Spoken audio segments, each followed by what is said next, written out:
विनती मानिए, संत जनों के भजन है, संत भगवान गुरुदेव भगवान इतनी कृपा करके हमें ये चीजें प्रदान करी हैं, उनकी कृपा से पकड़ लीजिए बात और निकल चलिए यहाँ से। जो अपने आप को तृणादपि सो नीचे, जो अपने आप को तृण से भी नीचे, मतलब तिनके से भी नीचे अपने आप को समझता है, किसी चीज का उसके अंदर घमंड नहीं, किसी बात की वो बात, अगर कुछ हो रहा है, अच्छी चीजें कर रहा है, जैसे साधन भजन हो रहा है, तो वो ये मान के करता है कि अरे हमारे अंदर कहाँ सामर्थ्य, तो गुरु कृपा से हो रहा है, भगवान कृपा से, भगवत कृपा से चल रहा है, हमारे अंदर कोई सामर्थ्य नहीं, हम तो सबसे झुके, ऐसे झुके हुए दैन्य स्वभाव, एकदम दैन्य होकर जो चलता है। हनुमान जी महाराज लंका गए, कितने बड़े, उनसे बड़ा कोई ताकतवर है, उनसे बड़ा कोई बुद्धिमान है, बुद्धिमताम वरिष्ठम है, ज्ञानी नाम अग्रण्यम है, उनसे बड़ा ज्ञानी कौन, उनसे बड़ा शक्तिशाली, लेकिन देखो हर समय झुके हुए, हर समय झुके हुए,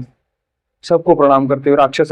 राक्षस कितने राक्षस आए, सबको, राक्षसों को भी प्रणाम किया, भगवान को भी प्रणाम किया, सबकी सेवा में हमेशा दैन्य झुका हुआ। तो देखिए कितना बड़ा लाभ धर्म उसका मिला, उनको प्राप्त हुआ, नाम भगवान का प्रेम, कपिते हम नाहि, भगवान स्वयं कह रहे हैं श्री राम, कितनी बड़ी बात है। सोचिए कितने कृपालु हैं भगवान हमारे, उनका हम नाम जो छोड़ के कहाँ फंसे हैं भवों में।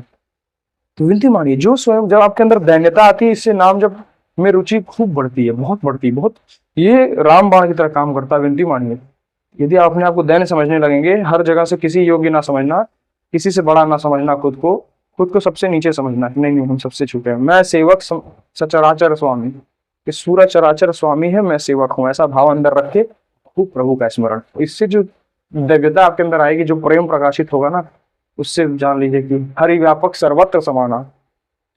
भगवान कह रहे हैं सर्वत्र समाना, हर जगह है, प्रेम से प्रकट हो ही मैं जाना, बिना प्रेम के प्रकट नहीं होगा। प्रेम कैसे आएगा, दैन्यता से आएगा, जरा भी अहम रहेगा, इस शरीर का भरोसा रहेगा, चाहे किसी, मान लीजिए शरीर का भरोसा, अभी कोई ऐसा रोग आ जाए, फिर आपकी हालत कहाँ होगी, फिर कैसा भरोसा रहा इस शरीर का, अभी कोई बड़ा रोग पता चल जाएगा, अरे अमुक टेस्ट हो जाए कि अमुक आपको तो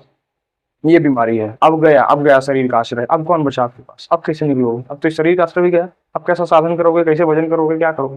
तो फिर आपको समझ में आएगा कि कृपा ही केवलम, गुरु कृपा ही केवलम, बड़ी कृपा है, बिना भगवान कृपा के, बिना कृपा से विनती मानिए नहीं होगा। आचरण छोड़ने पड़ेंगे आपको, बलात् गंदे आचरण छोड़ने पड़ेंगे,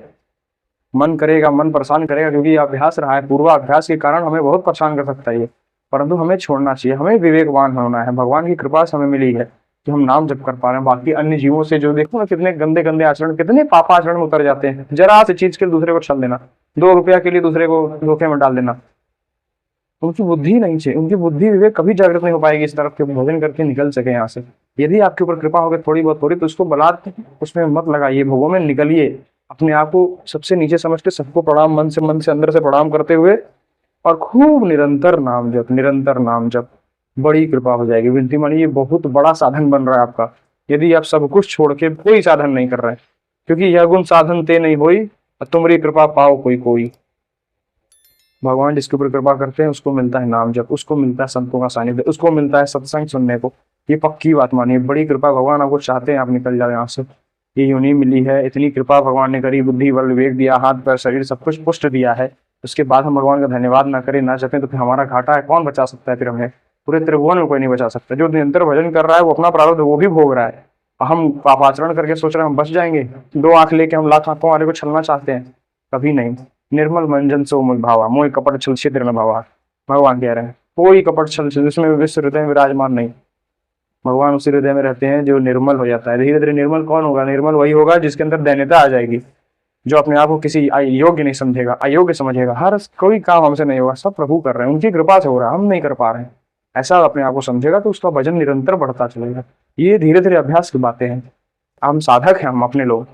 अब हम अभ्यास करेंगे, हम लड़ेंगे इस मन से, हम प्रभु की तरफ चलेंगे, उनसे रोज रोएंगे, उनसे दैन्यता से उनकी तरफ से प्रार्थना करेंगे, प्रभु हम चलना चाहते हैं, हमारा सहयोग करो, हमें मत छोड़ो, इसमें ऐसा भाव बना के चलते हैं हम। चलिए विनती मानिए, विनती मानिए, बहुत मन आसान है, अनुभव से बता रहे हैं आपको कि जरा से इसको छूट देंगे, ऐसे से आचरण करवा देगा, फिर आपको जलाएगा कि आप क्यों ऐसा कर रहे हो, आपको सब कुछ पता रहेगा पर कुछ कर नहीं पाओगे, क्योंकि भजन बन नहीं है। भजन जबरन करिए, मन से जिभ्या से, जैसे होता है वैसे होता बने कहीं करिए। जैसे आगे में दाहिका शक्ति है, आप जबरी छू लो, बलात् को पकड़ के उंगली छुआ दे, चाहे गलती से छू लो, वो जला ही देगी, क्योंकि उसमें दाहिका शक्ति है। उसी प्रकार नाम जप में पाप नाशक शक्ति है, नाम संकीर्तनम यस्य सर्व पाप प्रणाशनम। तो ठीक आप मन से जपो, भाव कुभाव अनख आलस हो, नाम जपत मंगल सिद्धसु, निश्चित है ये मंगल ही मंगल है नाम जप से। तो निरंतर नाम जप कीजिए, और नाम जप में रुचि बढ़ाने के लिए, और अपने आप को सबसे नीचे समझना, दैन्य समझना, किसी से अपने आप को बड़ा ना समझना, ताकि घमंड आएगा तो मन निर्मल नहीं होगा। फिर पापाचरण नष्ट नहीं होगा, फिर प्रेम प्रकाशित नहीं होगा, नहीं होगा, नहीं होगा, बड़ा लंबा समय लग जाएगा। आपको भजन का फल मिलेगा आपके, परंतु फिर वो किसी काम का, बड़ा लंबा समय